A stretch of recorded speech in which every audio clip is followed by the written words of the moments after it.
Welcome to the Select Board meeting for Tuesday, September 23rd. We'll call to order at 6:01 p.m.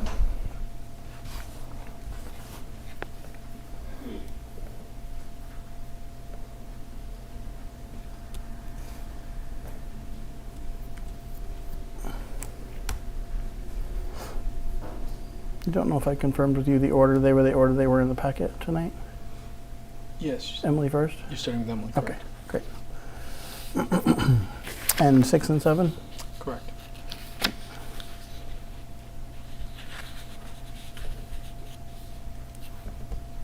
Would you like me to get Emily? Yeah, is she here? Yep. Okay, yes, please, thank you. So we will start with the activity coordinator position interviews.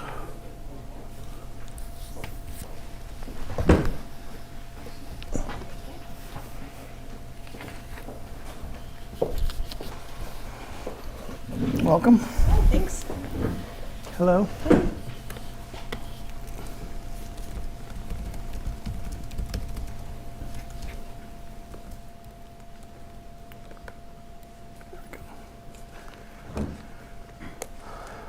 Welcome. So I'm the chair of the select board. Jacob appears here. We're going to conduct the interviews tonight for this position. We're going to go through the questions, give you an opportunity to respond. If we have any follow-up, we'll round robin. Each one of us will ask a question. And at the end, an opportunity for you to ask any questions you have for us and anything else. Okay. Any questions before we get going? No, thanks. Okay. Same order as last night, guys? Does that work? Sure. Okay. All right. So, first question. Please describe the most relevant skills and attributes you possess that will enable you to be successful at the Erving, as the Erving's activities coordinator. First and foremost, I have a lot of experience coordinating and planning, and have done administrative support, office support, clerical work for an extensive period of time, specifically in inpatient hospital settings, most recently at Bay State in Springfield.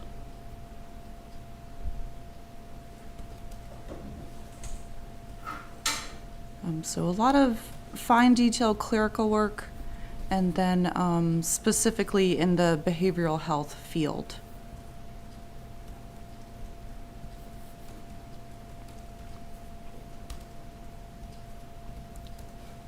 Currently, I'm doing a lot of volunteer work, both for the Northfield Food Pantry and Northfield Clothing Closet.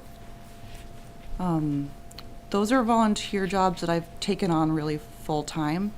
And the services have been increased, and the donations as well since I started in April.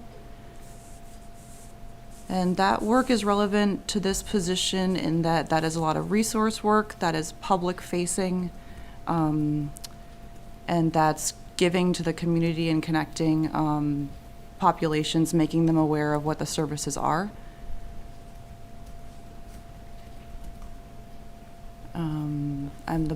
I'm on the secretary at the food pantry, and I'm also a Girl Scout troop member and the treasurer of our council.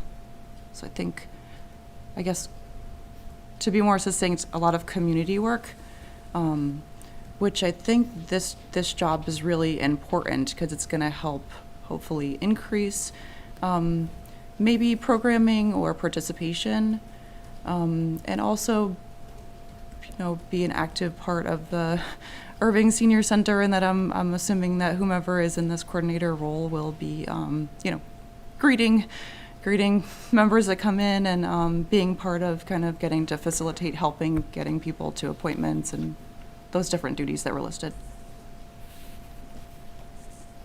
Thank you. Can I follow up on question one? What can you tell me about the Erving Senior Center? Thanks so much. So I am aware of some of the offerings, specifically that there are daily offerings, and then there are also resources. So different members of resource groups will come in and kind of explain what their offerings are to see if members are interested and eligible. daily offerings, I believe, to be like, fitness groups, community building things like having regular coffee and tea and snacks. I know that there's a council of aging, I believe they refer to as friends. I know that there's a director. I know that there's a van fleet service offering rides to appointments and to the grocery market. Foot care. What else do I know? It's a pretty big deal that this, very large center is in this rural area, which is serving the population of local seniors. Connecting them and having a place to meet together. Thank you.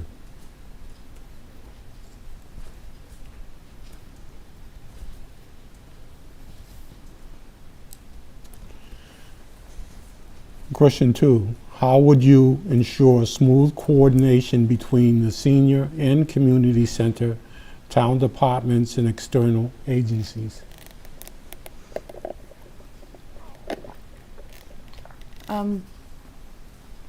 First, I would need to know the exact needs of the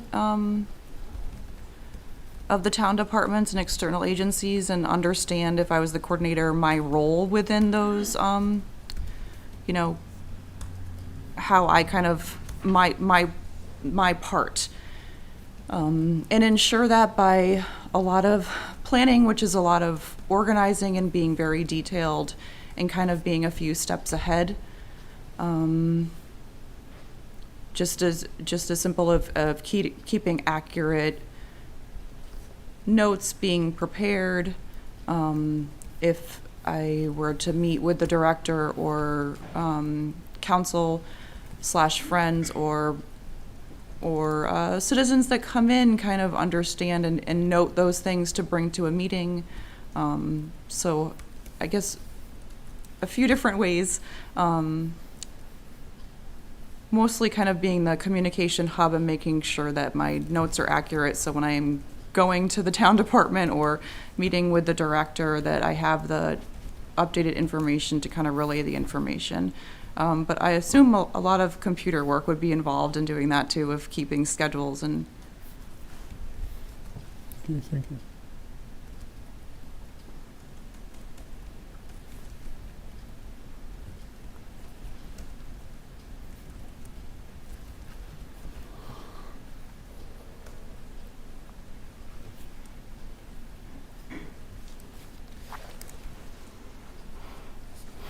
Ready? Ready. Okay, question number 3. Describe a time that you worked as part of a team, explaining your role and how you helped the team achieve the goal.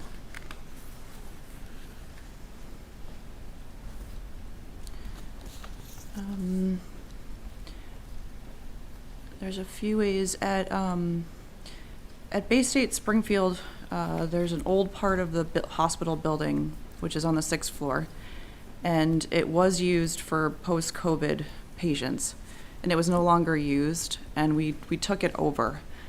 And that, one of the spaces alone is this size, and the room, because it was post-COVID for medical patients, and we were not going to utilize it that way, but we had no meeting place that was private. We had no place for our psychiatric residents to meet quietly and in privacy. That was a big, huge role, especially because there were monetary, budgetary issues. So I took it on and was part of a team in that I was coordinating with contractors, ITs, doctors, people who would be using the space, grants and funds who would be giving their money that we were asking to use it towards TV screens and video conferencing, media equipment, and just being really mindful of what the actual needs were that were priority, and very careful to communicate that and to not make any decisions that weren't mine to make. For instance, they were coming back to us and telling us, you can't have 10 landlines because this room isn't going to have that and also have computers. So what do you want to do? And kind of working that way and communicating that way. And we successfully did it. It exists upstairs in Bay State. There are rooms that are fully functioning for the staff and administrative staff that weren't that to begin with. More recently, at the food pantry, I broke my foot the past few months, and we have a table out front at the Dickinson Library where we have kind of extra items that are donated that we don't give out to the participants they don't request them, but they can come up to the table and they can get them. Because I broke my foot, I couldn't do the job of going into the actual pantry and retrieving items out of the big refrigerators and walking up and down to deliver, but I just kind of made up my own role that the board was willing to go with, where I kind of sat at the table, greeted customers, handed out cards for the clothing center, offered to help them with small things like bringing things to their car if they had limited mobility, and unbeknownst to me, it was a great help, although I felt, a little bit out of place kind of sitting there at this table. I felt like it wasn't fair to the rest of the people who were inside working, but it ended up working out really well. So that's kind of a way that I've been part of a team more recently that's a little bit unique, I guess.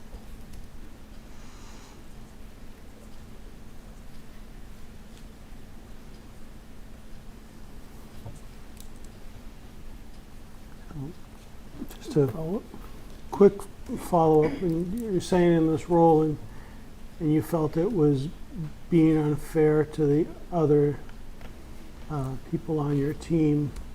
Did you get a sense that they felt you were being unfair to them? Or? No, not at all. It was just my own, my own sense of self. They're extremely grateful.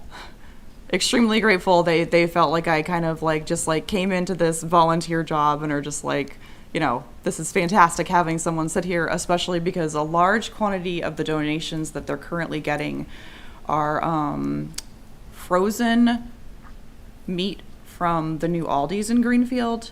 And so those are highly coveted items. So just having a person really nicely remind people, there's a limit to what you take, please don't come up again, and kind of saying that in a setting limit way, but also a kind, friendly way, and kind of creating that connection of people who are sometimes feeling hesitant or nervous to be coming to a food bank to begin with. So it's nice. I suspected it may be a case of sometimes we're our own worst critics, but wanted to verify. Thank you. On to number 4. How would you support the director and step in to manage the senior and community center in her absence? In any way that would be appropriate to. So obviously I would need to know which exact high priority items have to be done in her absence and have a general sense of those in case something came up that was urgent or obviously a planned time off. And know what those were in order to have her role in the center function in a safe, appropriate way. I wouldn't be able to cover all of her role, but I'm sure there are certain tasks which have to be done to make it still be that we can open and to carry on in the way that's needed. And so I would need to know what those were, and I'm a note taker and I'm a question asker, and so I would do that and be aware of that, and then try to do it, give it my best in my own way. But I'm sure there's operational things the doors need to be open and we have to turn the lights on and we have to answer the phone and all of those operational things that make it so we're safe and functioning.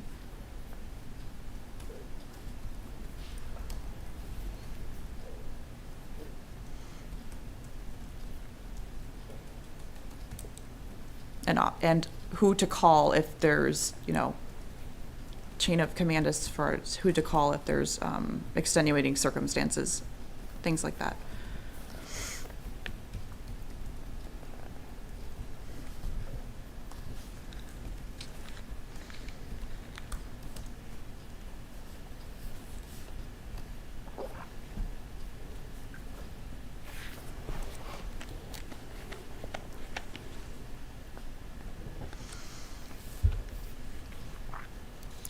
Describe your experiences and proficiency with using Microsoft Office, social media platforms, creating documents with graphic design, applications, and managing a customer relation database and/or learning new software. That's a lot, but if you need me to repeat any section of that, let me know. Thank you. I have high proficiency with Microsoft Office.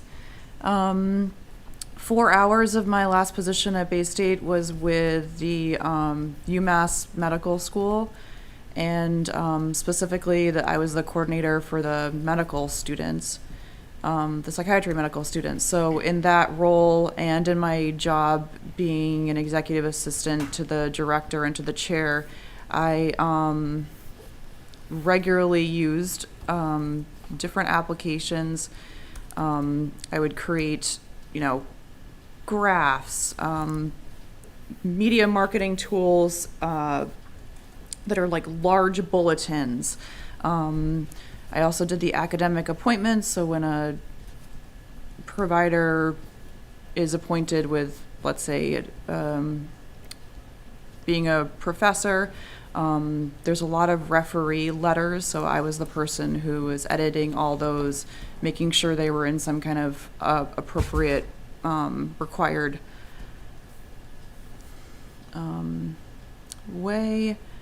And then I love visual design, and I did the graphic design. I think I was explaining a little bit in my letter. For the winter collection drive, so both to recruit volunteers and to ask them to come and help us sort, to ask people in this county to please donate their winter gear to us, and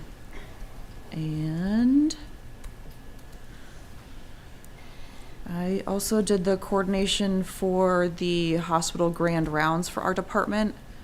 And sometimes we would have 500 attendees.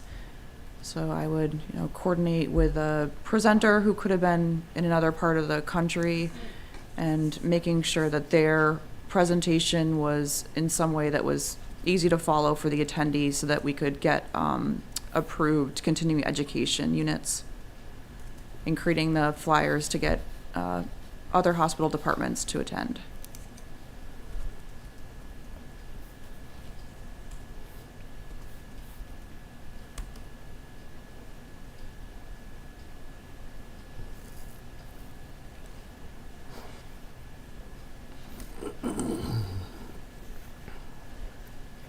Thank you. So just one quick follow-up. Mm-hmm. You've got, sounds like extensive knowledge across multiple platforms, both favorable to right brain and left brain. And I'm guessing the last part of the question, you're not averse in any way to learning new programs or new software? No. Interested. Yes, I am interested.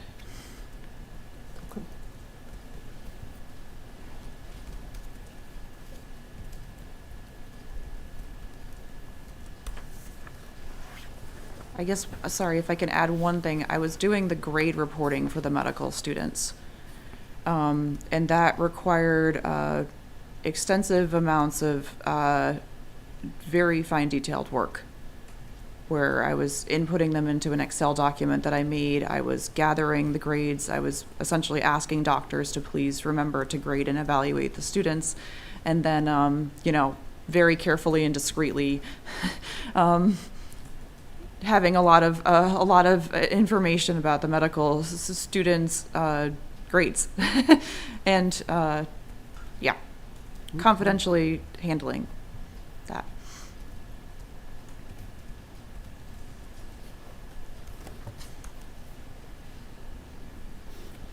All set? I'm good, Okay, thank you. question number 6.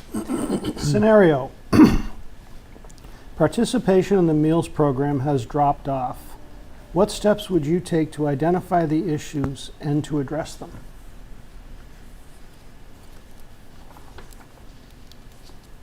I'd be curious as to why it dropped off. Is it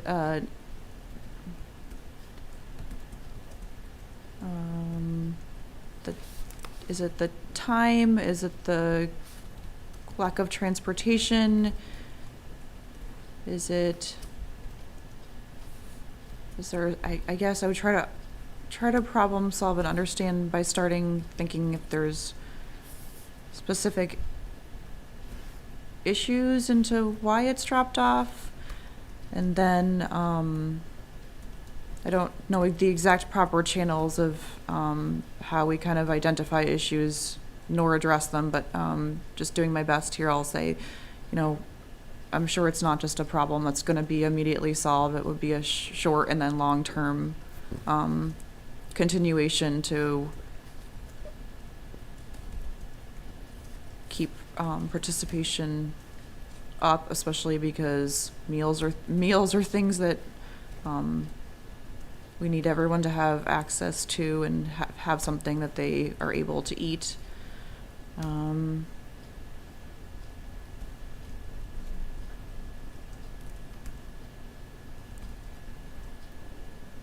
Yeah, I don't know if it would be as small as asking, if I was friendly or comfortable asking a specific participant, like, oh, we haven't seen you in a while. What's been going on? Or if it's going to require a lot of meetings and problem solving that way, but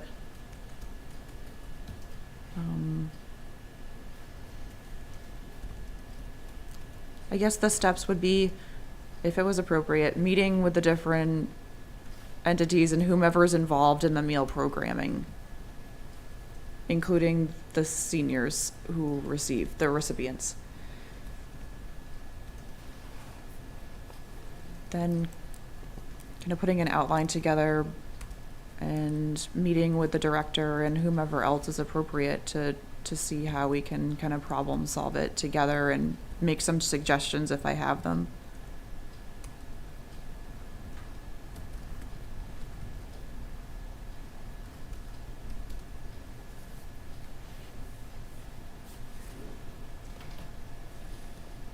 And could be people might just not know. I didn't know that, or some Erving seniors didn't know that they could come to the Northfield Regional Food Pantry. So what did I do? I researched all the local senior centers and tried to see where it lists incorrectly that they can't come. And then I would, I go around bringing flyers and pamphlets and business cards and chatting with people and saying, you don't have to have proof of residency. I guess I'm explaining in this detail because sometimes just word of mouth and discussing with as many people as can be on board, you can kind of think of a solution altogether that someone might not, that I wouldn't think of alone.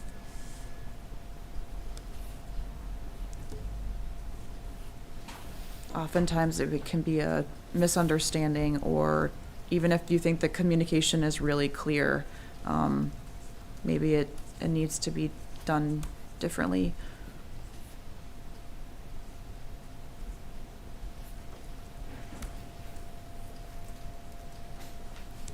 Maybe the friends have ideas. I don't know. I'm not sure.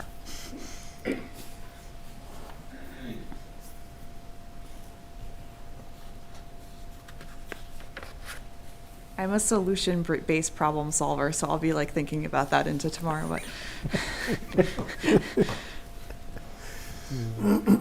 We spent It's always tough to address the hypothetical. We With a foundation of knowledge, you'd have much more concrete solutions, but I guess we worded the question as well as we wanted to, because it. based on that response.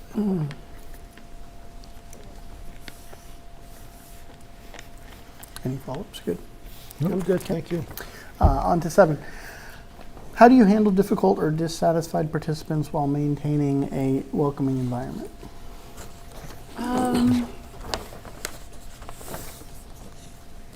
Professionally, and also acknowledging someone's complaint and not taking it personal. And sometimes I think that there can be a possibility of saying something clear, like, I hear that you're frustrated with the way it goes here.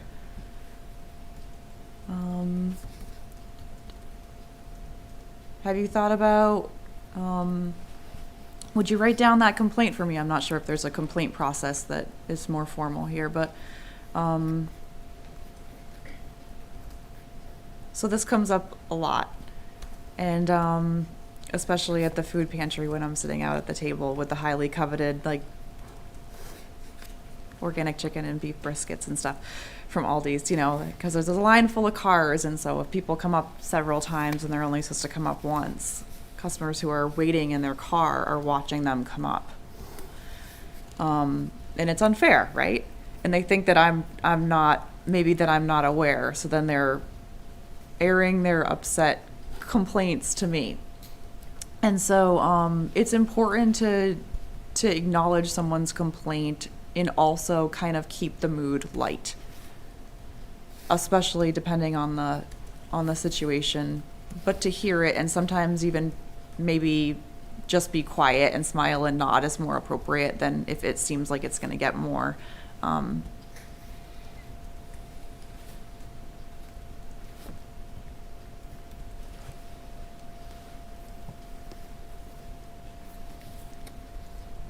I do have a lot of experience with that. When I was last at Bay State, I was going into patient rooms and with a laptop, and I was helping them sign up for resources and referrals and stuff like that on the computer and on the phone. Sometimes they have to discharge a patient and the patient is leaving and they still don't have insurance or outpatient referrals. So they're very upset. Their family members and loved ones are very upset and feel like, you know, why did I even come here? And are feeling really defeated, and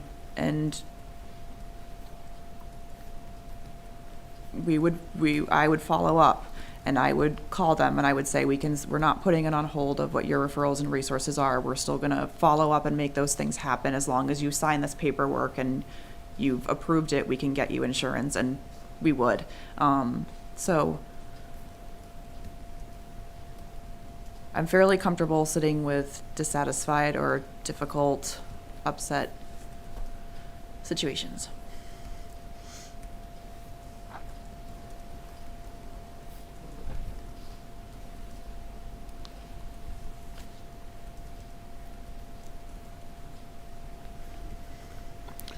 Question 8. How do you handle, what does customer service in a senior and community center look like to you? So I have to say that one of the things that really drew me to this job is that on the job description under essential functions, customer service is number 1. And I am like, it's where it's outlined and numbered. And I just really, let me answer the question. I'm sorry. What does customer service in a senior and community center look like to you? It means everything from having a positive attitude. And it means that planning and coordinating and caring for people with every phone call and interaction as if you are, you know, representing the town and the care and the service of why this building is here. So it means greeting people. It means saying goodbye to people. It means asking them how they're doing. It means opening the door. It means if noticing that a caretaker is seemingly burnt out, offering support if there are services available to them. Just kind of engaging everyone who comes in here or who is not aware of here in the community in a welcoming, positive nice way that's genuine. So people want to come here and also enjoy being here and feel like, you know, you don't have to also be Susie Sunshine to be here, that we want all the different participants and types of seniors here and involved in their own way. Yeah, kind of being, I guess, prideful and welcoming and friendly, I think is a good way of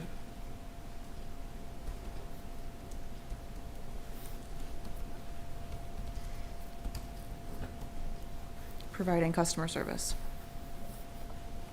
Thank you. Okay. Question number 9. Excuse me. We have a diverse population of actively engaged and mobile seniors age 55 and up.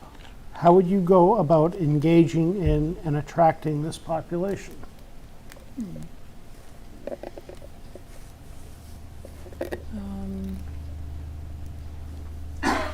With the mindset that this is kind of like their place, right? So if most of the seniors who are here and are in Erving are of that age, then how best can they utilize this place, and how best can kind of their strengths and what can they bring here, and if it's in the budget, I don't know if this kind of thing happens here, but even like offering kind of more local day trips.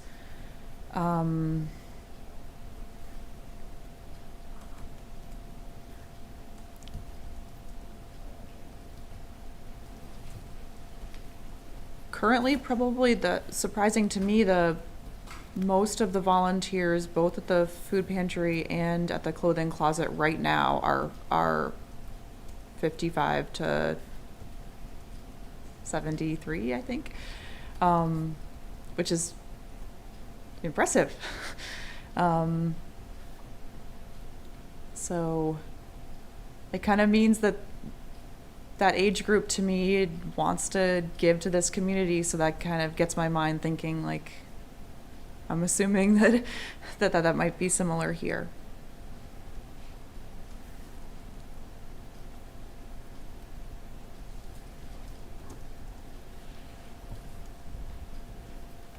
Yeah, day trips and asking them like if they have anything that they'd like to have happen here or be involved with.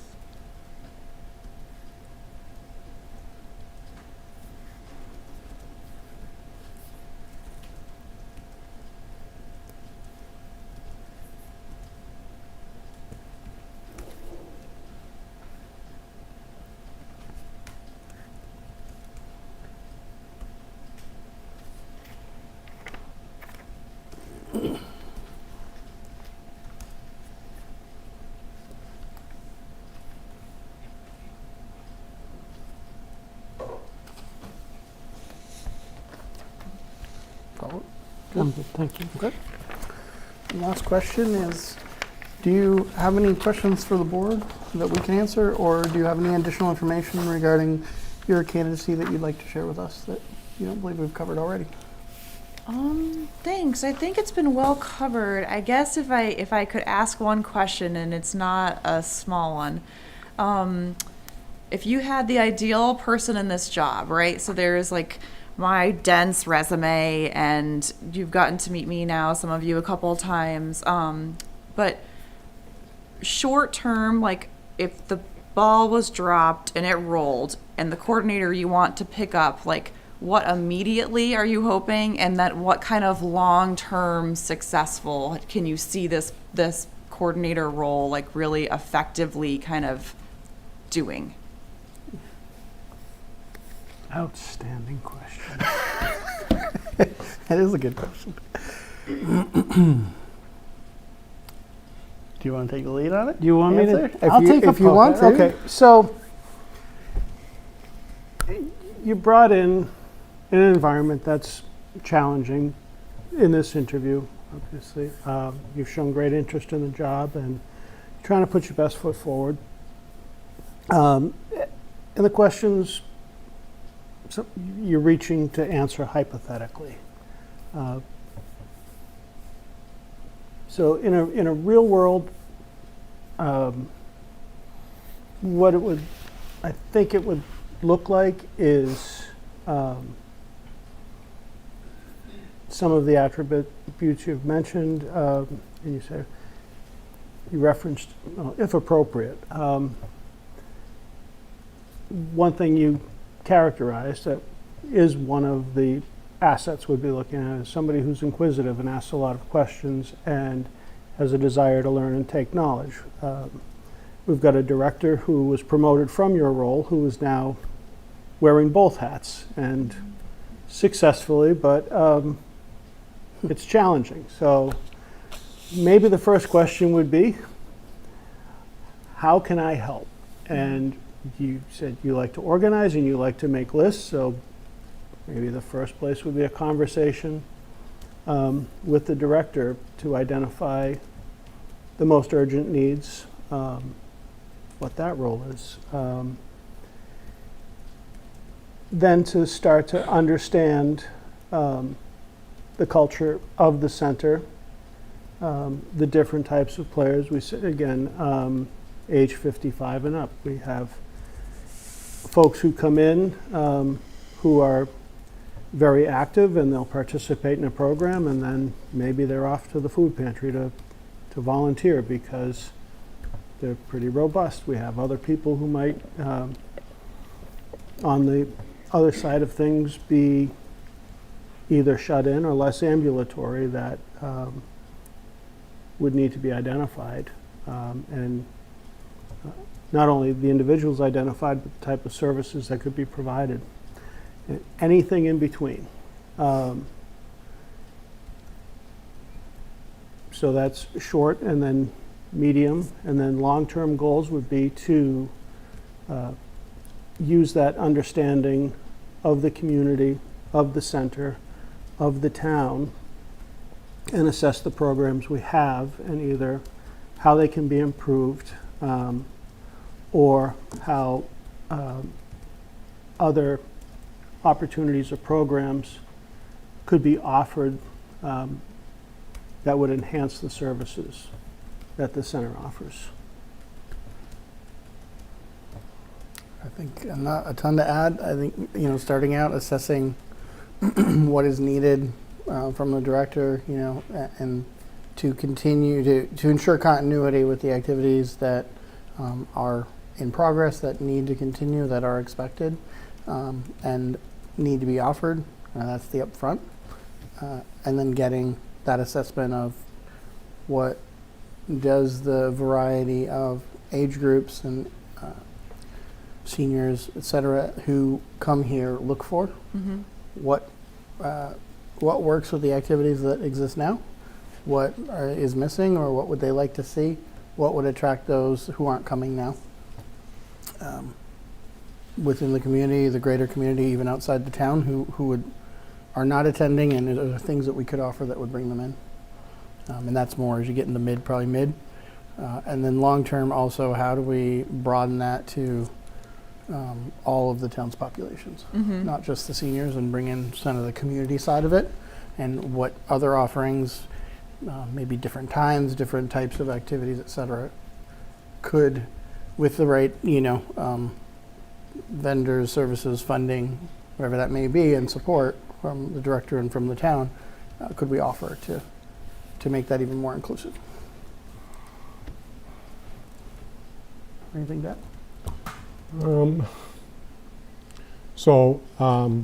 My way of kind of describing that is to kind of tell you a little bit about what happens here on a daily basis. And we have people who come from all over the county, and they come to the Erving Senior Center because it for them, they believe that it's a step above the senior centers where they live and where they come from. And some of them come here for activities like just playing cards. Mm-hmm. A group of the men will get together and play cards. Ladies and women will get together and play pool, shoot pool in the back room. There's a group of people who come just for the exercise bikes in the back and the treadmills. And they use that physical activity as opposed to going to the Y. We have offer a number of craft programs, from quilting to painting to, I can't imagine some of the things that they offer, but there are a number of different activities that are offered in that realm. And then there's the different exercise programs. And one of your questions was a hypothetical question as to the Meals on Wheels. Not Meals on Wheels, but meals. We did offer meals, and it's something that the administration, our administration, and the senior center wanted to see come back in some form or another. Out beyond the senior housing is we're developing a senior housing project of seniors and multi-generational people who will live there, 26 units, 26 to 28 units. And how do we incorporate those individuals into the senior center? Because we, from the start, always believed that the senior center would be an intricate part of their living in our living on our campus, along with the library, which is adjacent to the project as well. Talking to the past senior center director, she often talked about medical issues that occasionally cropped up for individuals within the senior center, and the difficulty in finding out what agency needed to be involved, or whether family members were involved in the process, and could she get them involved in the process, and eventually get them the help that they needed. And last, I'd like to say this is not a daycare unit. Mm-hmm. It never has been, and it's not our design to have it be this, to be that. It's an activity center for seniors, and we try to engage our seniors and the seniors in the Franklin County community in a way that makes them feel part of the system, Mm-hmm. and doing things that they enjoy and want to do, besides feeling like it's a day unit. That's it. Yeah, so if I'm understanding kind of the mission of exactly what you're explaining, it's that it's their place, right? Yes. And even that they're an integral part and that they have choices. Yes. Did I understand correctly? Thank you. Thank you, that was really helpful. You're allowed more than one question, so if you do have another, you're welcome to it, but you're not. So I was at Bay State for a long time and moved up. Do you have any questions about my last interview or anything that maybe we talked about here that is a concern that might not be the best fit that I could try to not explain away, but that just so I can understand? And it would not be of offense to me. Like, if there's anything, if I ever look at that one-page interview resume, it's a lot of information. But if there's anything that I can help explain what I did, or kind of.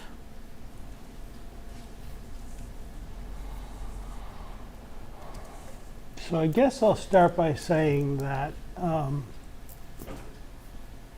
I can be very direct. And as somebody who did participate in the selection process and the interview process, if I thought there were any gaps or any questions, I would have satisfied my concerns, or I wouldn't have recommended moving you forward with the Okay. rest of the committee. All right. I will say I appreciate that type of question, and the willingness to be receptive to identify ways that we can grow personally. Probably one of the reasons I was confident in moving you forward. So I was not part of the interview process, Mhm. and I have been in the past for the activity coordinator. So I don't have any knowledge beyond that interview, beyond your paperwork and your resume and your letter of interest. So I can tell you that having looked at both resumes, both of your resumes and information closely aligned to each other, which is why we're here today. Although I did see in your letter of interest that near the end you indicated that a part-time position, that this was a part-time position. To my knowledge, I don't believe it is. It's a full 40-hour-a-week position. If I'm not correct, It's part-time. it is a part-time position? It's part-time. So it's Yeah. 20 hours a week? Correct. Okay. Yeah. Thank you. Was it always a 20-hour position?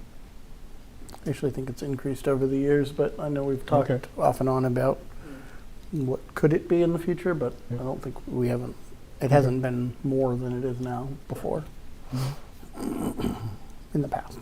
That's it? Thank you. I don't have anything to ask or needs filling in either. Okay.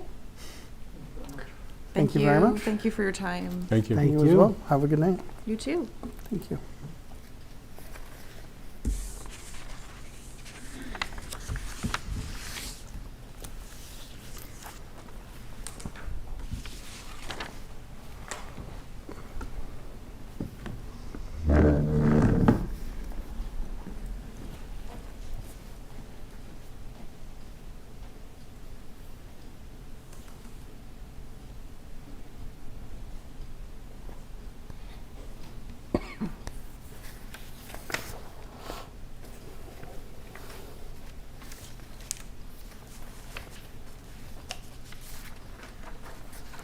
I'm just going to take a minute and go back through and do some scoring and take some notes if you guys have any more to do, and then we can cover a couple other items before 7 if we have time, and if not, we'll get to those after. On question 9 is, are we grading question 9, or is that just because it's, are we grading the response to 9, or? I think it's up to you, or up to each of us on how we grade them. Yeah, I mean, Yeah. but it's for, I don't think, at least historically, we're necessarily putting a score up on a board and saying that's a winner based on that. It's more of directionally how does the responses rate to each of us individually, and that's Okay. a guide. But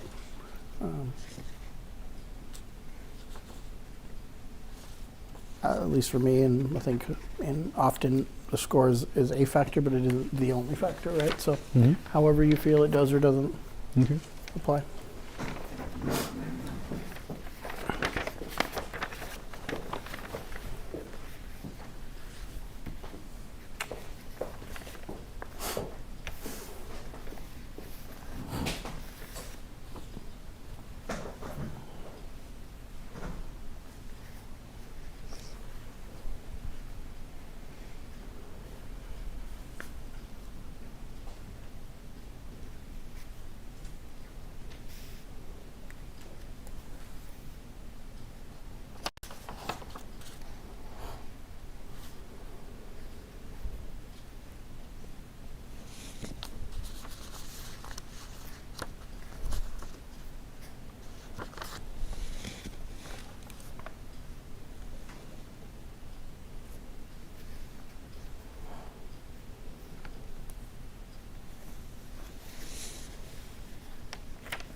you gentlemen good on that? You want more time? I'm good if there's something you'd like to tackle. I'm all set. Okay. Yeah, we got about 5 minutes till the next one, so we've got a couple other items on our agenda. Review and acceptance of the Mass DEP grant for the Water Department Asset Management Plan.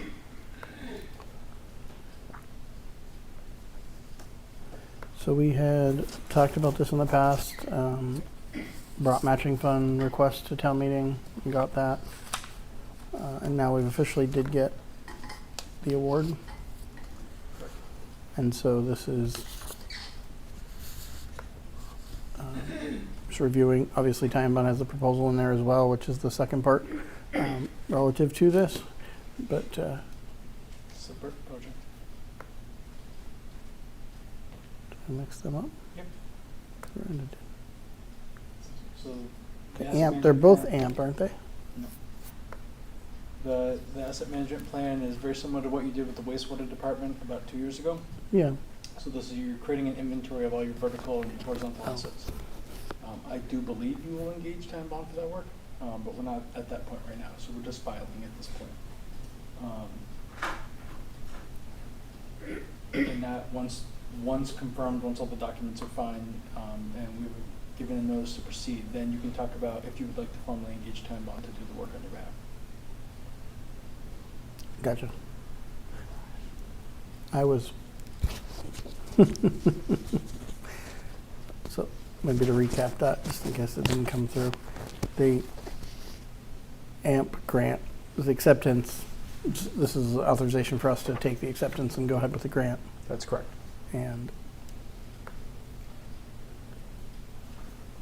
it does include the proposal from Ty and Bond, but we're not at the stage of looking at that We're yet. not ready to engage. We don't have a notice to proceed yet. Yep.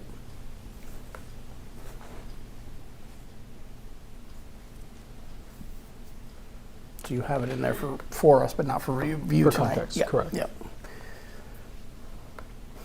Any concerns with accepting? I have no concerns.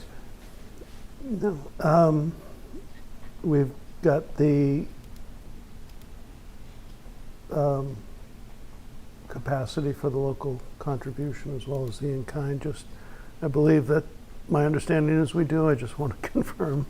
That is my understanding as well. The in-kind match? Yeah. Yes, it's not dollar for dollar the same, but the structure is the same as we did for the wastewater grant. Okay.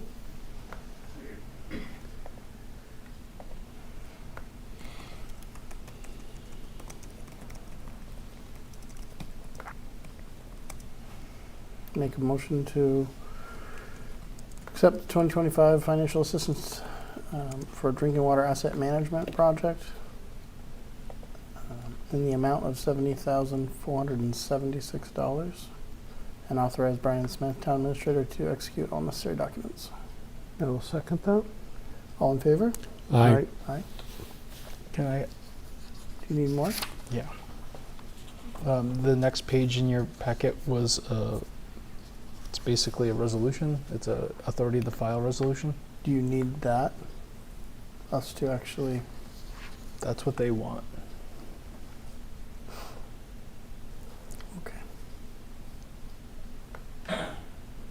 Unless you want to make a motion to incorporate this document into your minutes Yeah, as presented. that's fine. Make a motion that we include the following authority to file in our minutes. Whereas the town of Erving, after thorough investigation, has determined that the work activity consisting of Erving Water Asset Management Project, DWSRF 19080, is both in the public interest and necessary to protect the public health, and that to undertake this activity, it is necessary to apply for assistance. And whereas the Massachusetts Department of Environmental Protection, Mass DEP, and the Massachusetts Clean Water Trust, the Trust of the Commonwealth of Massachusetts, pursuant to Chapter 21 and Chapter 29C of the General Laws of the Commonwealth, Chapter 21 and Chapter 29C are authorized to provide financial assistance to municipalities for the purpose of funding planning and construction activities relative to water pollution abatement projects and drinking water projects. And whereas the applicant has examined the provisions of the Act, Chapter 21 and Chapter 29C, and believes it to be in the public interest to file a loan application. Now therefore be it resolved by the Town of Erving Select Board as follows.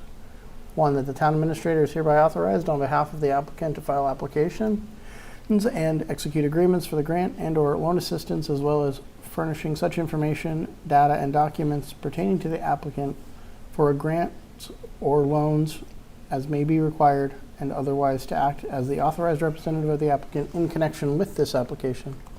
2, that the proposed of said loans, if awarded, shall be to fund planning activities.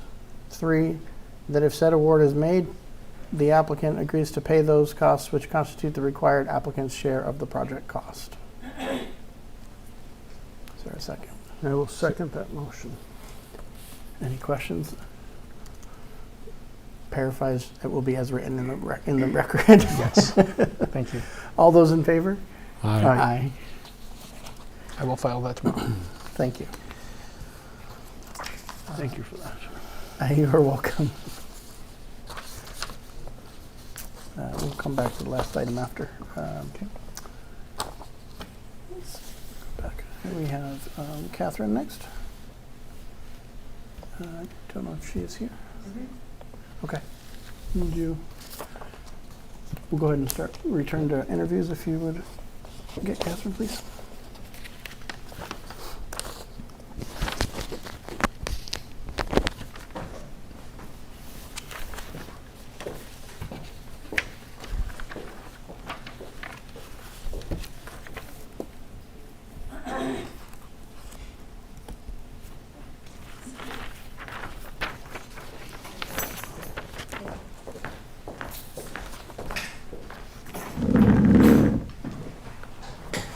Welcome.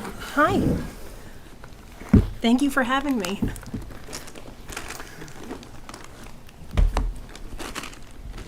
Sorry.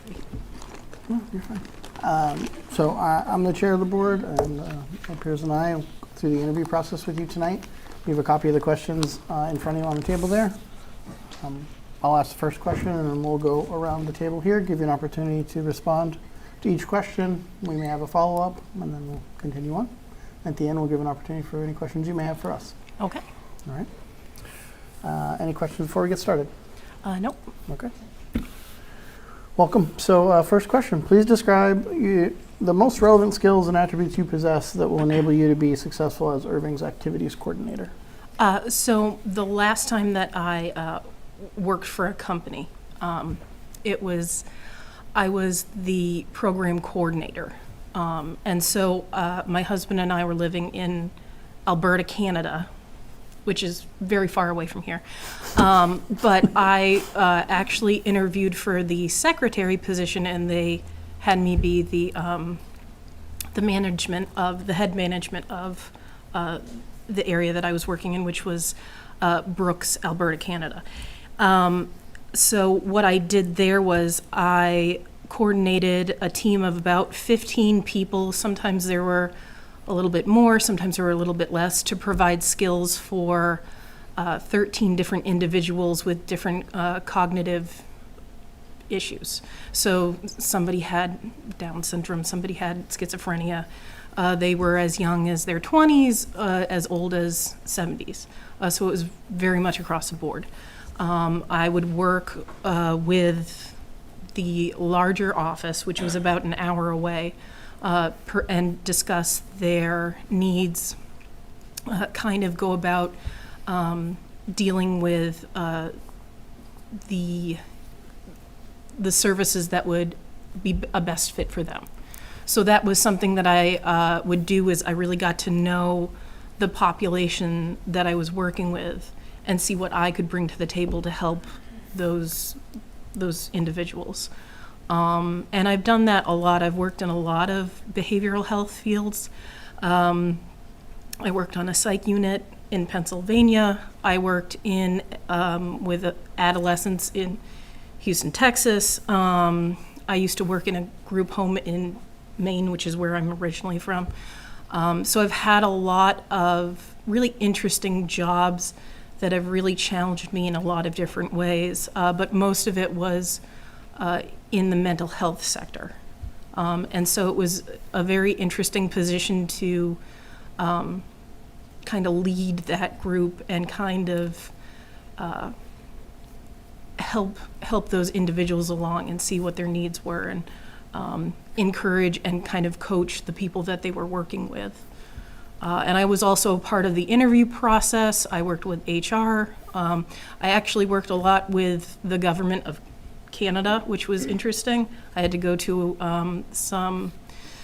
some meetings to learn more about their infrastructure where it comes to mental health. So I was sent to government offices in like Calgary and different areas to kind of learn more about the background of what the Canadian system was supporting them at this point. So that was interesting to kind of learn from that perspective what my role was.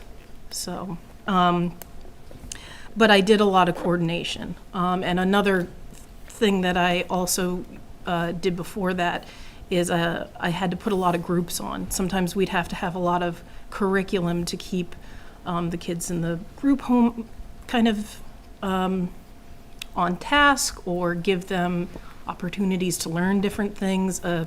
When I worked on the psych unit, we had 5 groups a day, and we had to create kind of programming that fit the individuals that were there, and that would fluctuate every day. So, sorry, it's kind of a broad. I kept jumping around, but there's a lot that goes into that.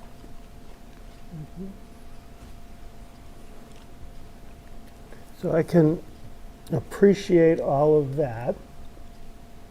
What I'm going to ask is how you can harness that all in, and what of that, of all of the experience and knowledge, what will you apply to make you the successful candidate in this role? So I think that's one of the best. I think one of the things that I really love to do when I'm in a new position, and it doesn't matter what I'm doing, I love to find out what the culture is of where I'm working. I like to figure out who the individuals are, what their needs are, and how I can best fit into what the situation is.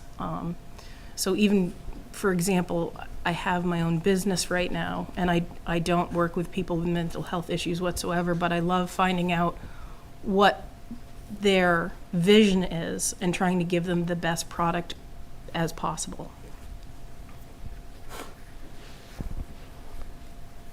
So I think that would be something that I would really bring to the table. I really love being able to provide the best quality of care, no matter what the person's background is.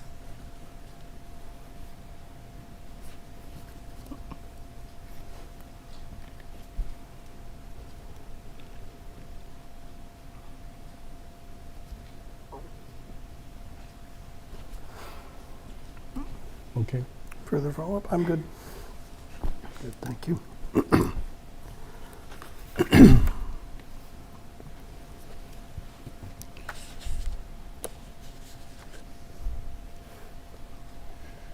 How would you ensure smooth coordination between the senior and community center, town departments, and external agencies?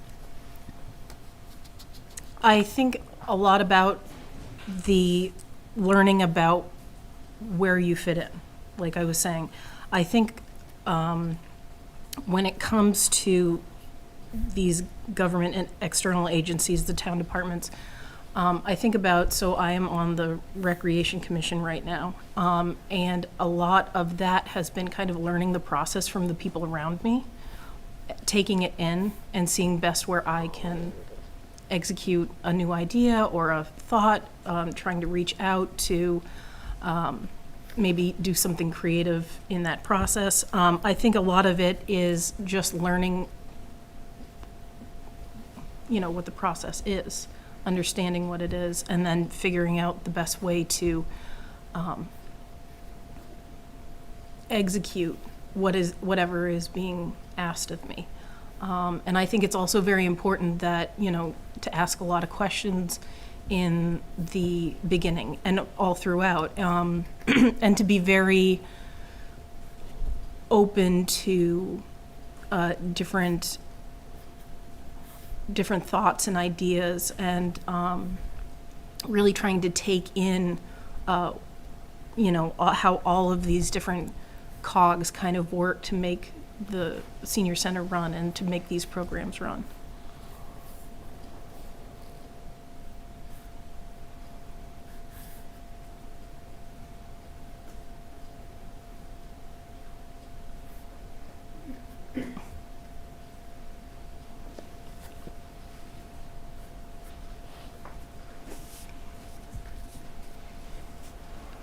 Good. I am good. Okay. Question number 3. Describe a time that you worked as part of a team explaining your role and how you helped the team achieve the goal. So I would say probably the best example of working part of a team was when I worked on the psych unit. So I worked on the psych unit for about 2 years. And it's a lot of collaboration between, what the doctor is saying. My role was a mental health therapist, so we provided direct care to the patients there. And a lot of it was, what the doctor is saying, what the nurses need, and then that individual, learning about that individual, what works for them, what doesn't work for them. And we had to do 5 groups a day. We had to put on educational information about, sometimes it's their diagnoses, sometimes it could be putting on an art course, which I did frequently. Sometimes it would be teaching them kind of their ADLs, how to take care of themselves, because it could be a very vast population that you're working with. So you're trying to find the best programming that will be valuable to all of those people. And I think that is really important to take into consideration, is the population that is there. Getting to know these people that sometimes are unfortunately involuntarily committed there and don't want to be there. Providing something to them that is real and valuable, even if they're forced to be in that situation. And so we really had to work together and collaborate, and sometimes that would have to end up in, sometimes one time as the social worker got punched by this very sick gentleman, and he was then put into the seclusion room where he lit a bed on fire. And when I got to the unit, the nurse manager said, this is a code red, and there was a fire, and so they had to open the doors and they had to evacuate the other patients. And I'm coming right onto my shift, and I'm asked to stay with this guy. And I knew him from previous times that he had been on the unit, and he was quite stressed out. And so I sat with him and a coworker for 4 hours in a non-secure area. So he could have gone really anywhere he wanted to. It was the best area that we had at that point. And he still had the lighter on him because he lit his bed on fire. He had a lighter from getting it from some visitor. And so in talking with him and processing with him, I got him to give me the lighter. And it was a really a big team collaboration to get us there, to get him to feel safe enough that he could do that. And then eventually when the unit was cleared for everybody to go back on, he willingly walked with me back in. And I would probably say that was probably my most stressful day that I've ever worked. But, I also really valued the part that I could get through to him. And I did learn so much about him that I could talk to him and that he did trust me for that process. And then I trusted my team that also we all trusted each other to keep each other informed and safe. I would think safety would, it wouldn't be the same safety factor here, but I think it's very important to have open communication and be able to ask for help if needed.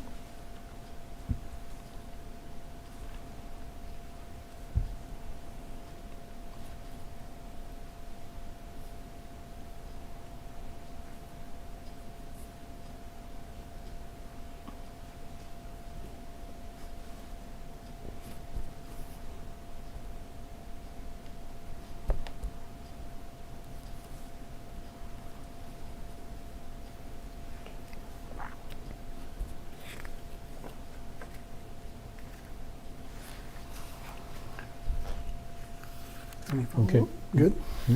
Okay. On to number 4. How would you support the director and step in to manage the senior community center in her absence?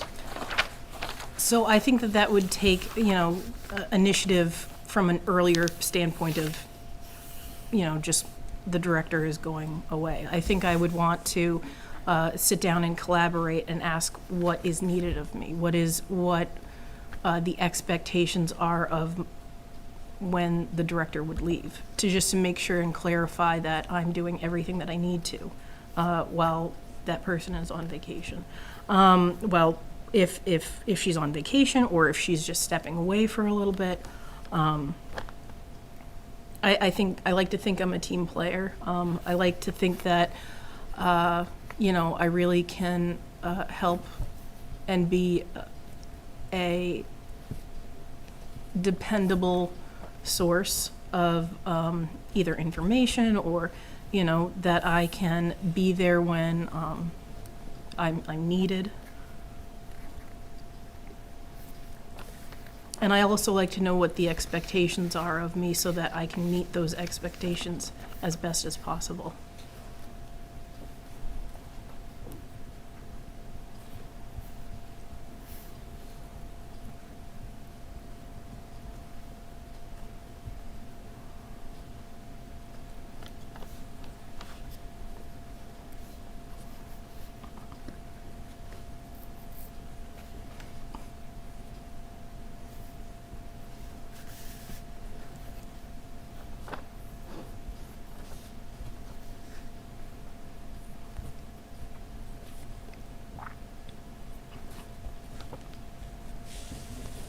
I'm good.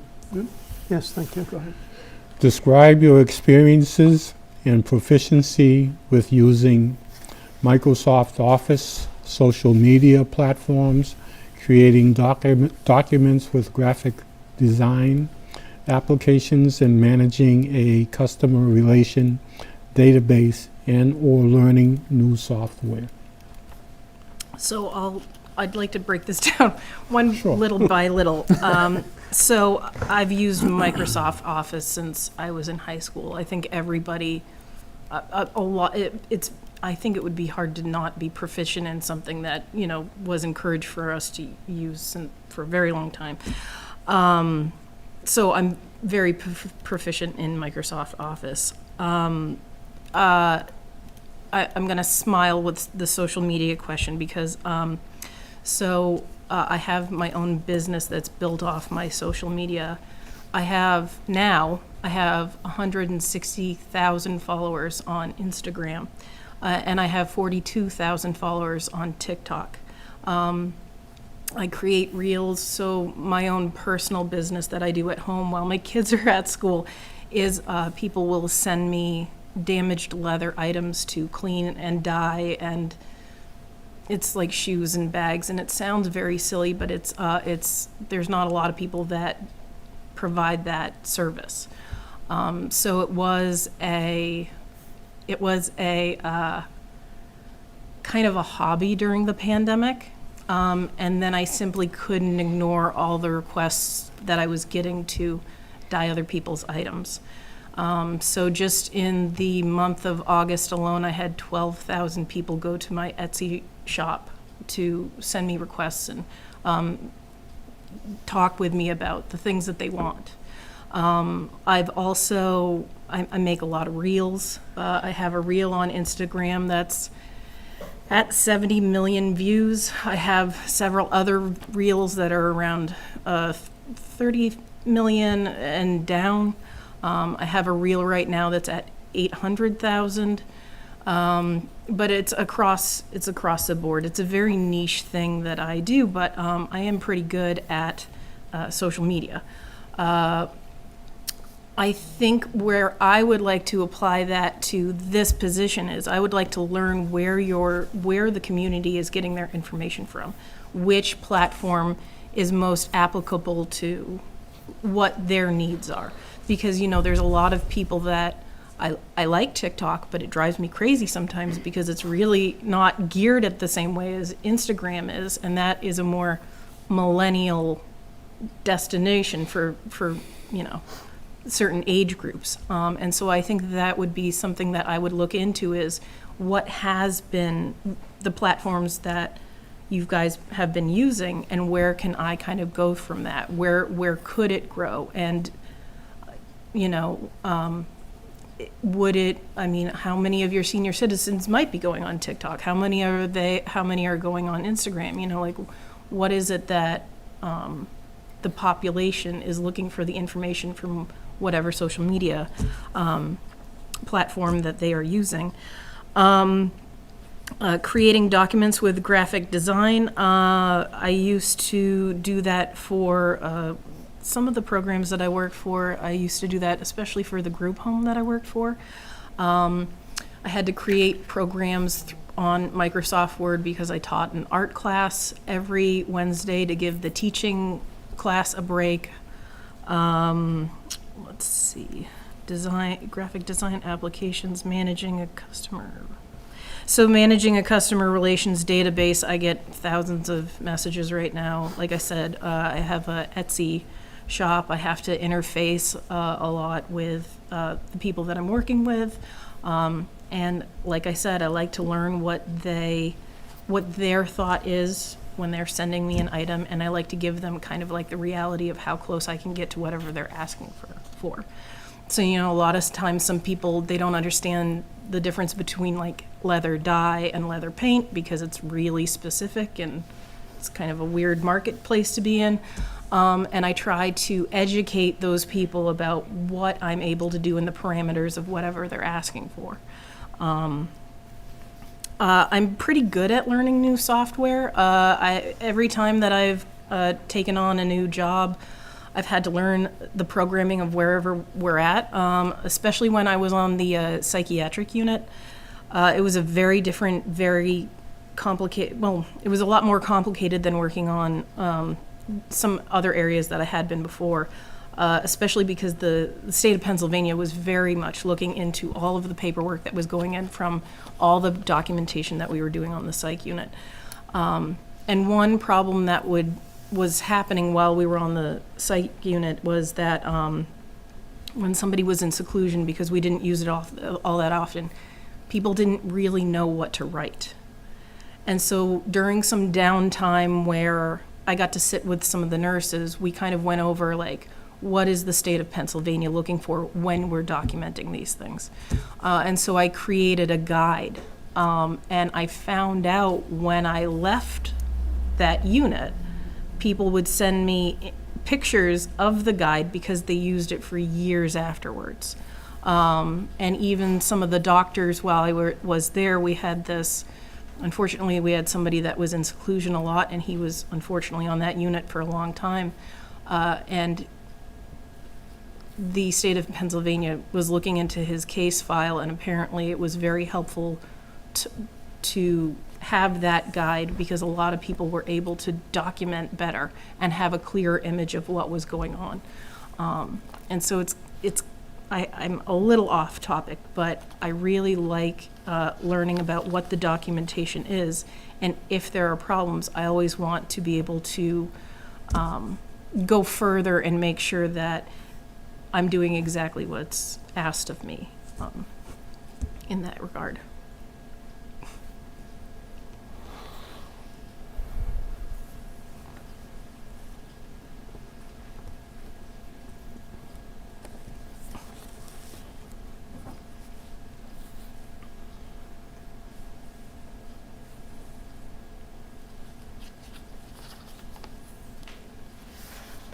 Good? Good. Okay. Question number 6 is a scenario.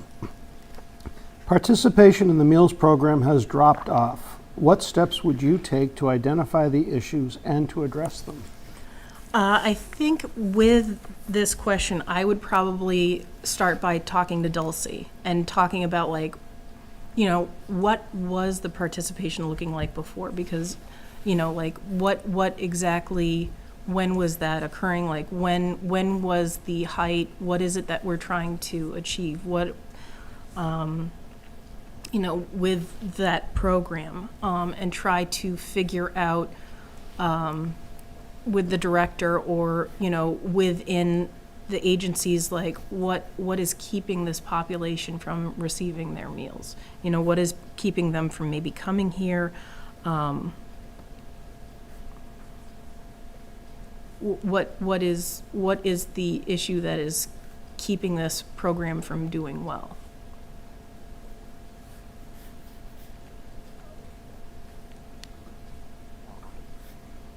And then try to execute that as best as possible within the team.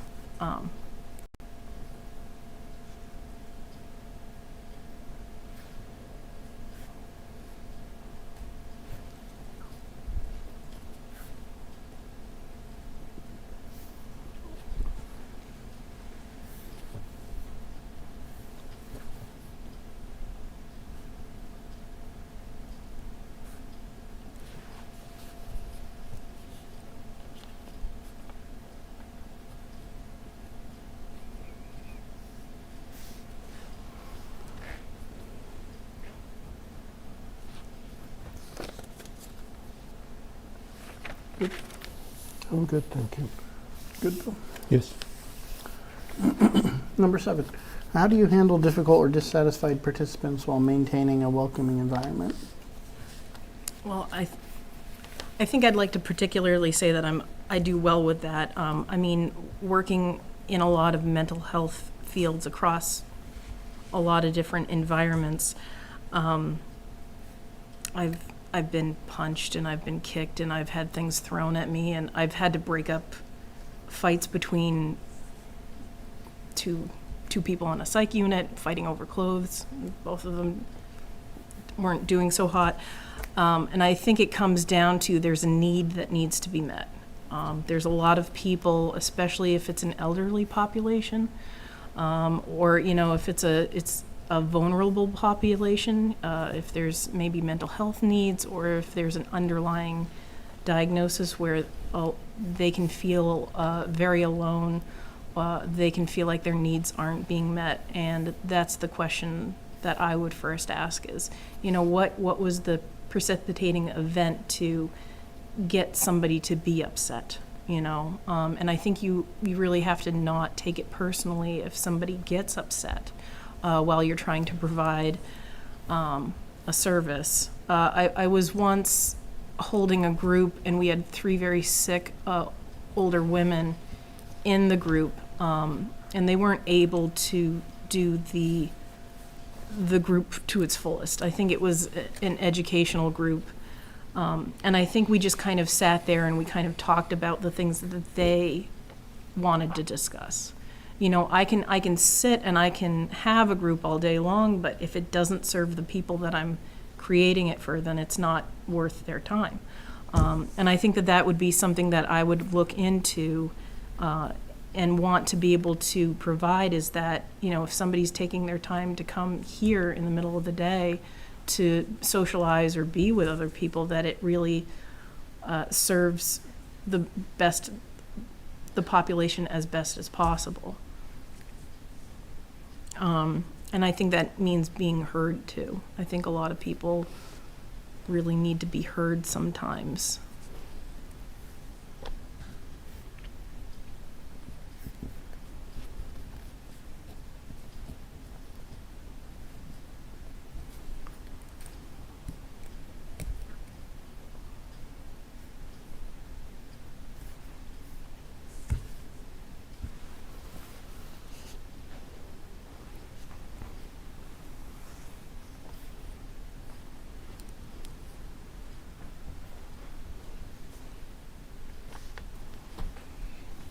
good. What does customer service in a senior and community center look like to you? Well, I mean, that very much depends on who is here, you know, who the people are when they come in here. And I think that that would be, other than learning what the most critical areas, if I were to get this position, other than learning the most critical day-to-day items that I would have to do right off the bat, one of the things that I would really love to be able to do is get to interface and meet the people that are coming here. I think it's really important to validate people if they are upset. I think it's really important to listen to what people are saying and what their needs are. I think it's really important to meet people where they're at, no matter what the situation is.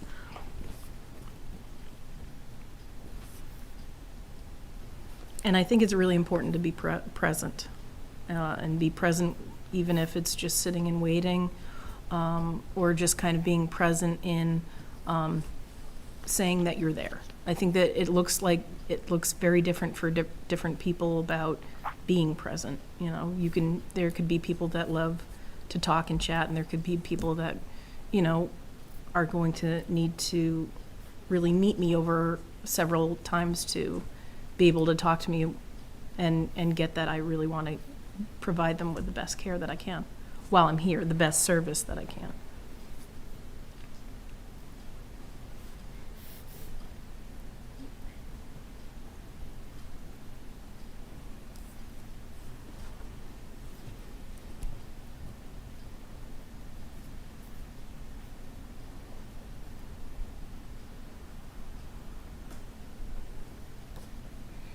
Follow-up question to the last question.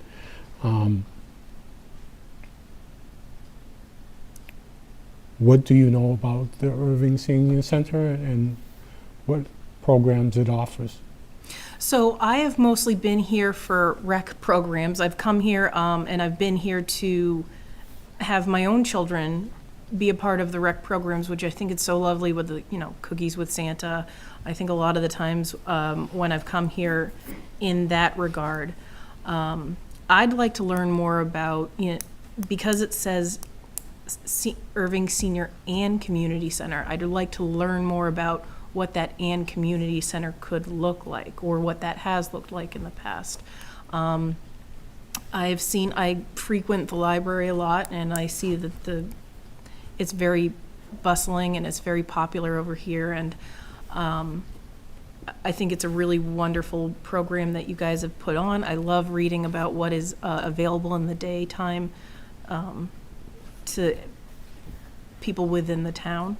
I would love to be a part of that. And while I haven't been here as much as perhaps somebody who is a senior citizen, I would love to learn what that could look like if there is an interest in engaging more populations. You know, that would be a question that I would kind of actually have is, I understand that it's the senior citizens is really what we're providing a lot of infrastructure for, and investing our time and our groups and the information for. But I think that one thing that I would like to learn more about is, what does that look like as a whole? You know, what are the programs that are happening here, and, you know, does that branch out to different populations?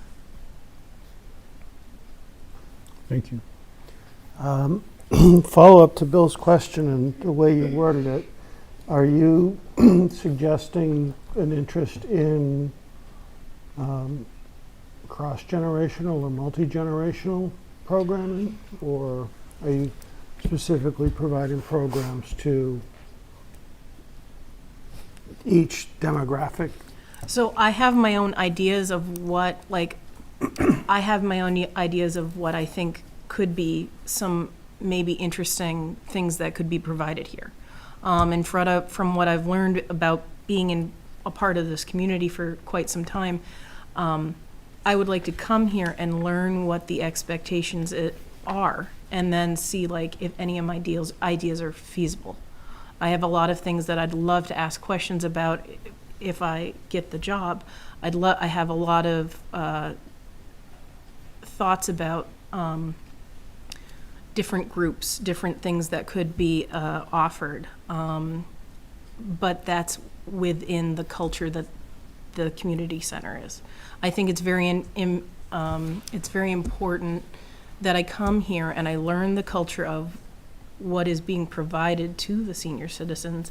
I acclimate myself and then, you know, share some of the things that if they don't get taken, then that's fine. But, you know, I think that there's, I love how creative this place can be. I love how you guys decorate for every season. I think it's an amazing building and an amazing program. And so I think from getting to know this program better, that's where I could start kind of sharing some of those thoughts that I've been having.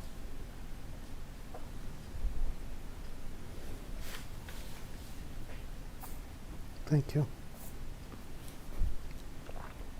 Any other follow-up questions? Are we ready for number 9? Ready? Ready?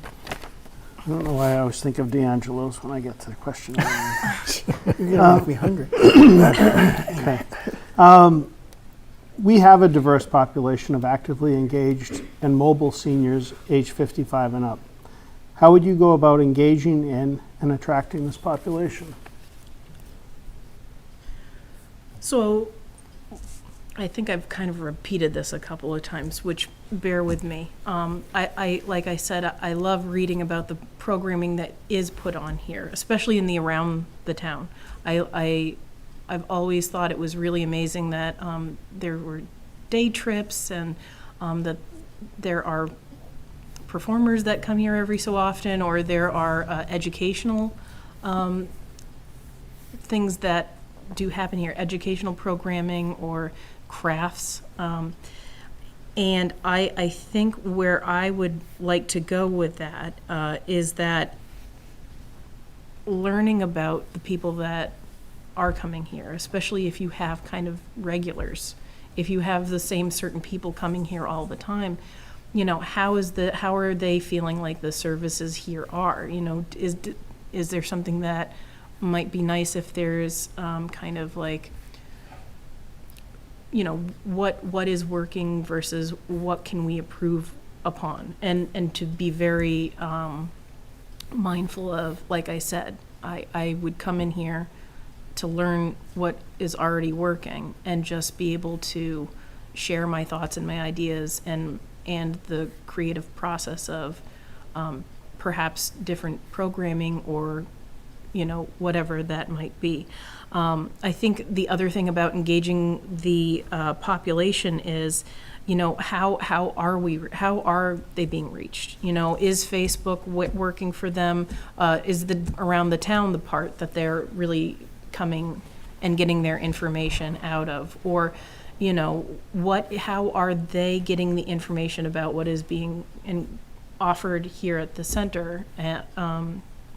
So that maybe we can kind of try to figure out if we can engage more people, or if it's working, just keep going with it.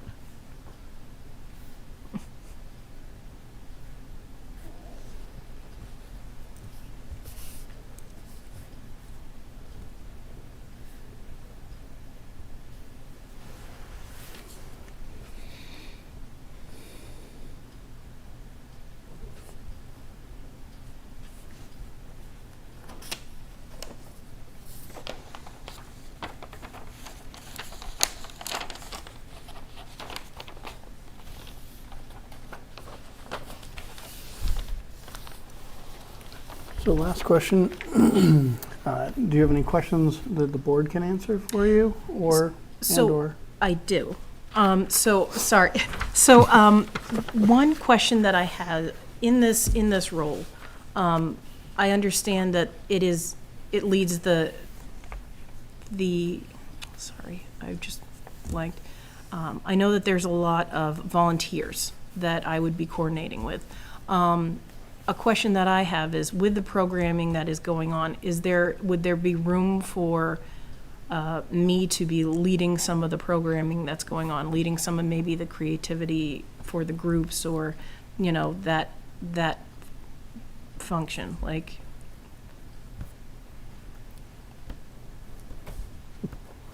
Well, I guess I'll start answering that question by saying, you know, a lot of your answers were prefaced by understanding the culture and what's working and what the expectations would be. I don't see where the downfall of somebody who was homegrown and creative and right here, who has the passion and the skill set to do it. Excuse me for putting on maybe my bankers and number cruncher hat, but if we were to offer programs and the resource providing it was already built into our payroll,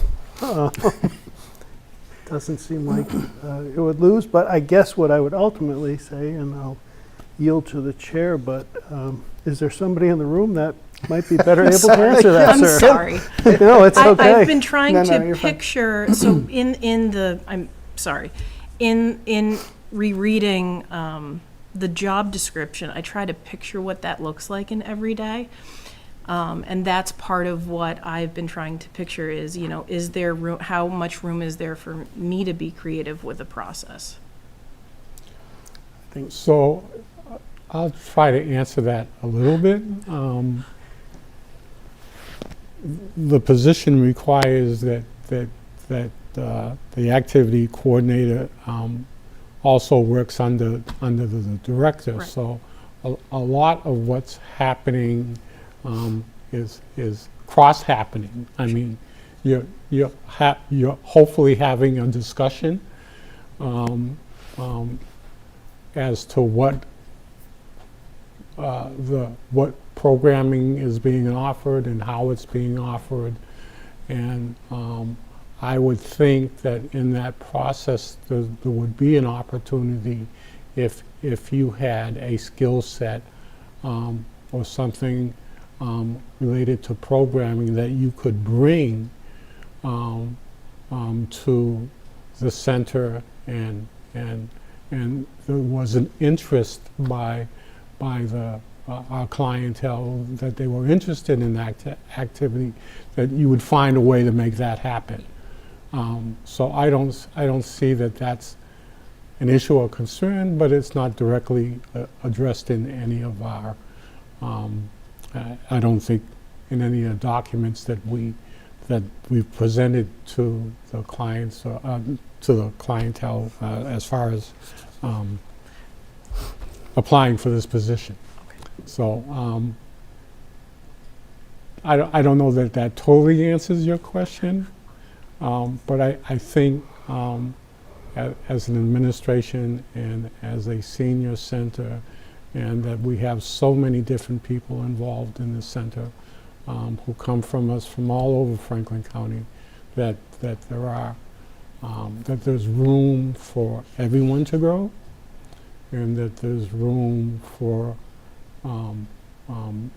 if someone has an interest and the ability and the skills to bring a program together and lead that program, I can't see that would be discouraged in any way.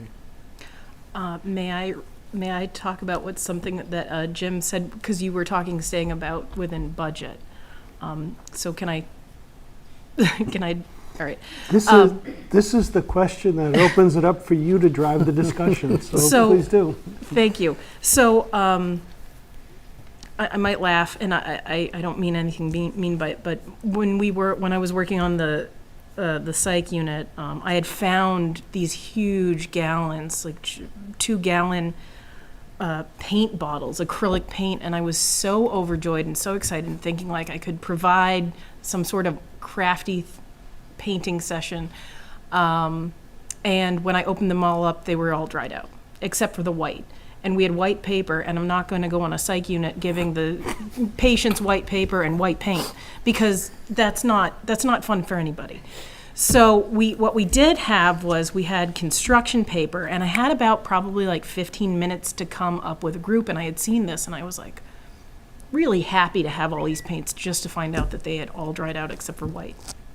And so what we did instead, I brought the white paint in, and we only had white paint. We had construction paper, and what we did was we were discussing like having light and shade and creating that in a space on a piece of paper. And I put a small pile. I made a still life like in the middle of the table, and I think we actually ended up painting for like 3 hours, and it was really great. And it could have been a disastrous thing, but that's what I kind of love about kind of being thrown in a situation. I really like being creative. I have a lot of, I have a lot of different things that I do. I'm sure people aren't going to come here asking how to dye shoes, but I do have a lot of different things that I have done before. And I've done soldering and stained glass, and I love being creative. And if that's part of something that I could provide to the senior center, I would love to be able to do that. Okay, I appreciate that, and I really do. One of our colleagues, Mr. Hammock, always says, for the 10,000 people watching, you mentioned laughter, and I was guilty of laughing. I want to provide some context to that. It's not the nature of the work or the people you were working with, but it was a Murphy's Law thing of all the things to have. What could go wrong will go wrong, and that's just what caught me, because I've been there. It had nothing to do with anything else. I just personally felt the need to make You that clear. prefaced that you might laugh, and I was also stifling one up here because of the same. Nothing more. I think to my peers, and maybe to add, is we've had employees who have also run activities, and probably in this role and in other roles within town. And so I think there's an appetite for it and an interest in it where it makes sense within the department and the direction of the department head, absolutely. Department head is here tonight, so Dulcie, if you want to add anything or comment on that, please do, but it's up to you. But I think in coordination with the director and within, the scope of what makes sense, what fits the needs, skills, time, budget, all those constraints that do exist, that we do have to all work within. I think it's definitely not, it may not be called out in there, but it's also not something that isn't done or can't be done.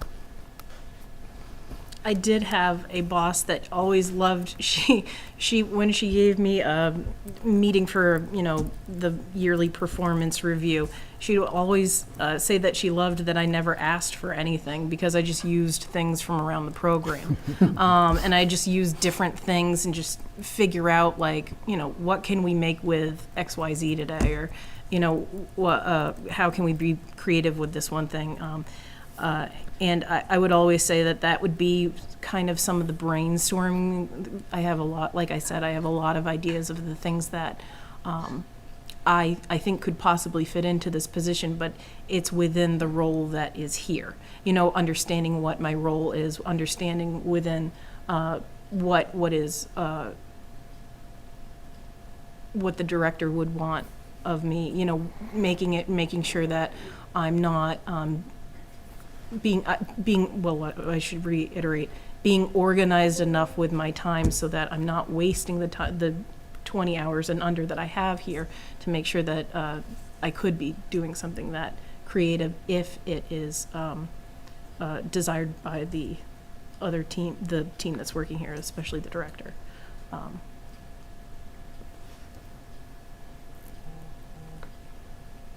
But I do really love to be creative, and I will use anything, so.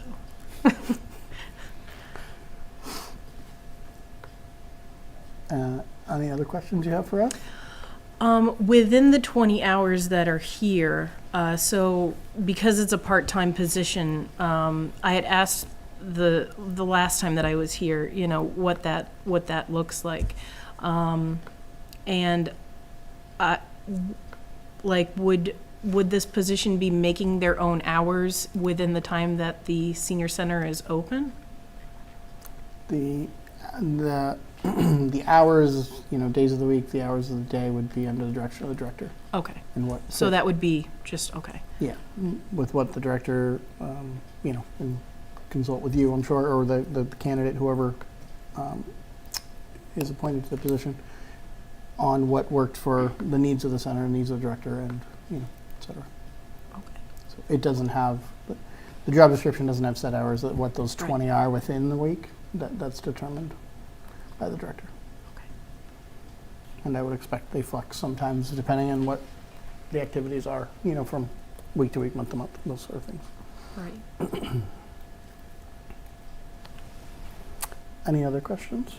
I just wanted to say, I've been a part of this town for 8 years, and I'm so flattered that I got to this level. I'm really, thank you for the bottom of my heart for having me here tonight. I've really enjoyed knowing and being a part of this community. This is the longest place that my husband and I have lived in like 17 years. It's just such a lovely, welcoming community. There's so many people in here in this town, as well as this room, that are just really incredibly kind. And I would love to have the position to work here in the town, because I just think it's just such an amazing place to live. But even just getting this far, I'm just so grateful, and I really appreciate each and every one of you for just being here. So, and thank you for being. I know that both of the interviews that I had to reschedule them, and I felt very finicky having to do so. But I thank you for being able to meet me in the times that I could be able to have an interview. So. You're welcome. You're welcome. Anything else from the board? Just say, if you do get this position, that realizes you will put down stakes and stay here in this wonderful community. Oh yeah, no, we don't want to leave. For more than 8 years. Yeah. No, we used to live in a bunch of places, and I am so happy to be a part of this community. It's just it's a really wonderful place to live. Even if I don't get this position, I'm just so happy to be here. So. Well, thank you. Appreciate it. Thank you. Thank you. We will now go through the tough deliberation that we have ahead of us.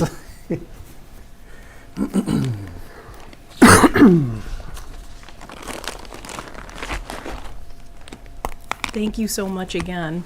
Thank you. Thank you. Have a good night.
Who wants to start? Who wants to stay? Who wants to stay? No, I said, who wants to start? Sorry. Oh. I mean, I can't make you stay, but I'm not ending the meeting yet.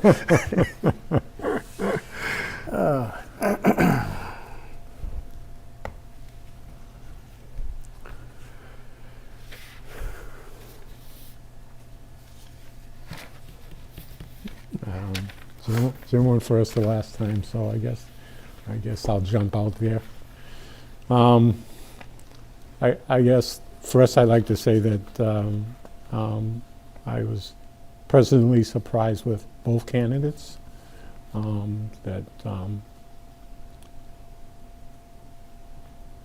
was concerned that this was being presented to us when it probably could have and should have been dealt with at the first level. But having viewed and listened and read the material on both candidates, they are so closely aligned to each other that it's almost difficult. And someone has to not get the position, and someone does.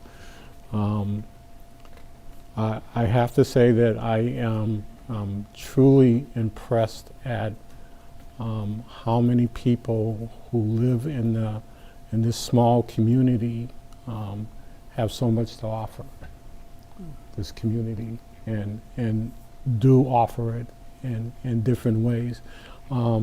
Just on Church Street and North Street, there are at least 5 families that are serious craft people and do this not just for hee-haws, but they make a living off of it, a serious living off of it, and they're highly respected in their areas, and every day we keep running across those people right here in our own community.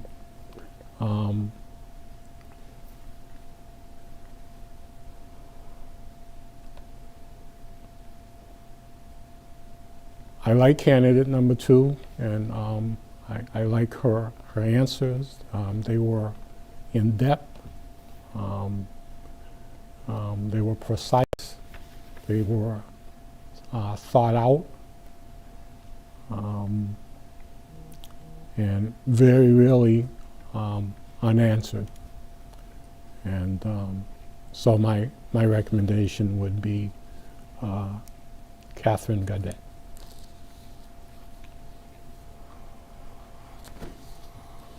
Okay. Bill, I completely understand and respect what you said about thinking this could be decided at the level. And I will say that as this board's representation in that process, I pressed the rest of the committee in the deliberation to find a defining trait or quality, and they could not, and now you know why. But I will say I tried. I've said this in recent selections. We've got a wonderful problem. Sure, absolutely. We could not lose with either candidate, and it's it's unfortunate we don't have 2 jobs to offer, because I would be happy with either one. But I concur with you that while the answers were thorough and complete and well thought out, and both candidates came prepared, Ms. Gaudet's presentation and her formulation and the passion that really came through in some of her answers to me was the defining edge that I pressed the committee for. And I would agree with you that I would be in favor of moving Catherine Guided forward.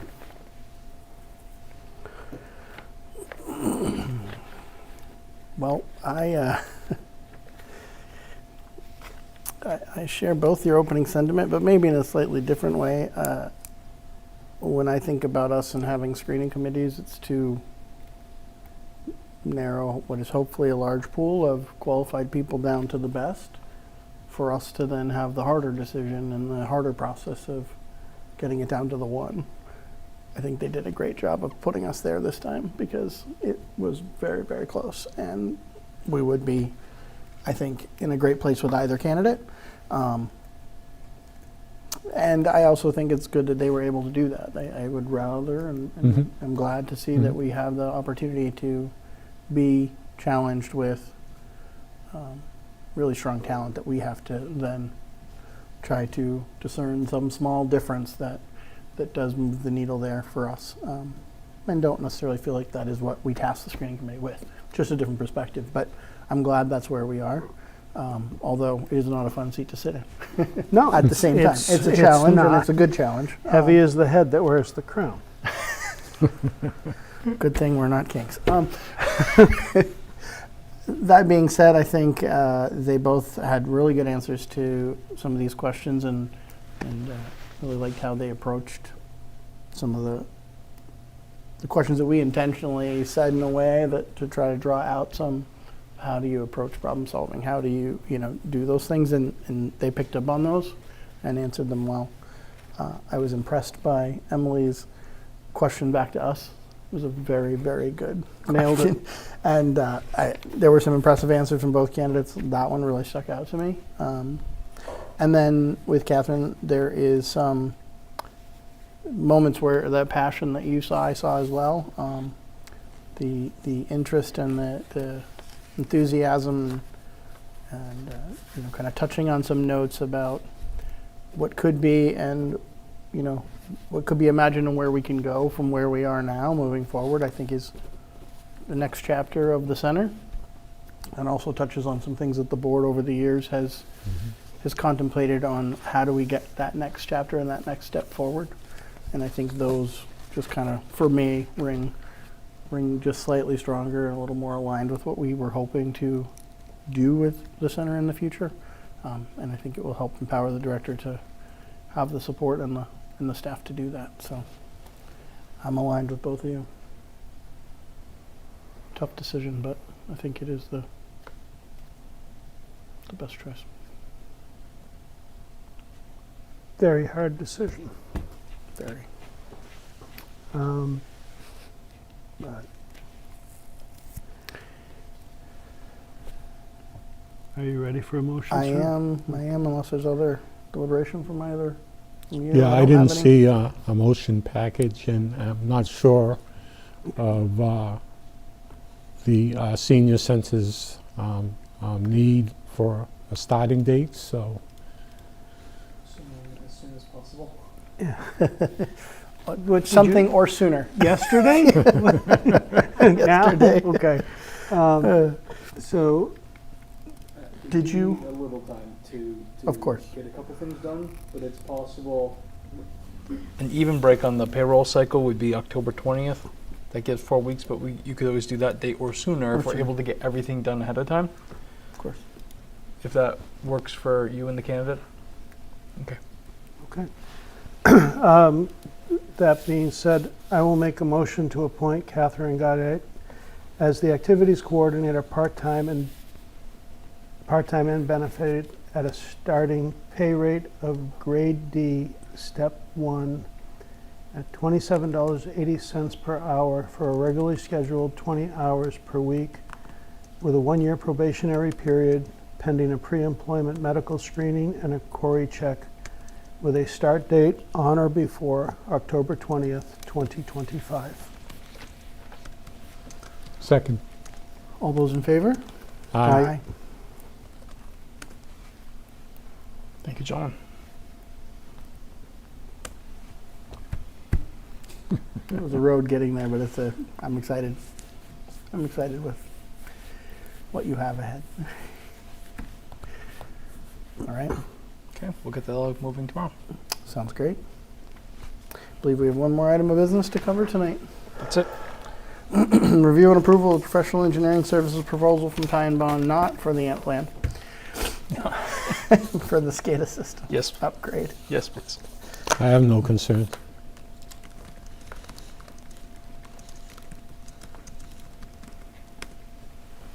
Any concerns, Jim? Uh, I'll make a No motion. concerns, so, Go ahead, Bill. I make a motion to engage Ty and Bond for professional engineering services for the SCADA replacement project in the amount of $26,100, and to authorize Brian Smith, town administrator, to execute all necessary agreements. I'll second that motion. All those in favor? Aye. All right, with that, that covers regular business. We'll be meeting on the 29th. And other than potentially minutes, will be executive session. So we won't have any other regular business on the 29th, just executive at this point. Okay. Starting time, actually, we need to Finish figuring that out. we need to finish figuring out, but it will be later. It won't be 6:30. Most likely it'll be 7 or 7:30, a little bit later start. We'll be here as usual. Okay. Okay. Any other? All right, motion to adjourn at 8:10 p.m. Second. All those in favor? Aye. I Thank you, everyone. Have a good night.